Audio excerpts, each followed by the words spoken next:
Retour en France où les cas de légionellose inquiètent depuis plusieurs semaines. Cette infection peut être mortelle dans 1 cas sur 10, surtout chez les personnes en insuffisance cardiaque ou respiratoire.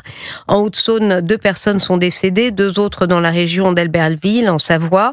Depuis la mi-septembre, 46 cas ont été confirmés dans ce secteur. Pour l'instant, l'origine des contaminations reste inconnue et les investigations se poursuivent pour tenter d'identifier les sources d'exposition. Reportage de la correspondante d'Europe 1, Noémie Loisel.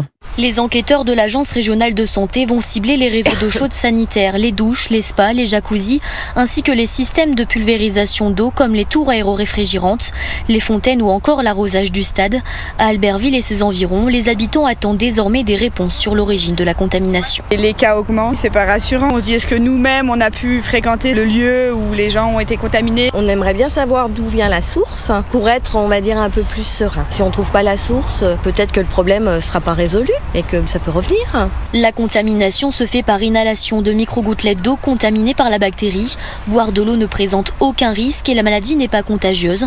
Laurence, 47 ans, habitante de la commune, préfère rester sereine. Ça ne se transmet pas d'homme à homme. Il faut laisser faire les autorités, recherche et investigation. Puis il ne faut pas paniquer. Il faut qu'on attende de voir si on pourra avoir des réponses pour trouver le cluster. L'ARS recommande d'entretenir régulièrement ces installations d'eau chaude et après une période d'inoccupation de faire couler l'eau chaude afin d'éviter la stagnation et limiter la prolifération des légionelles. Albertville, Noémie Loisel, Europe 1.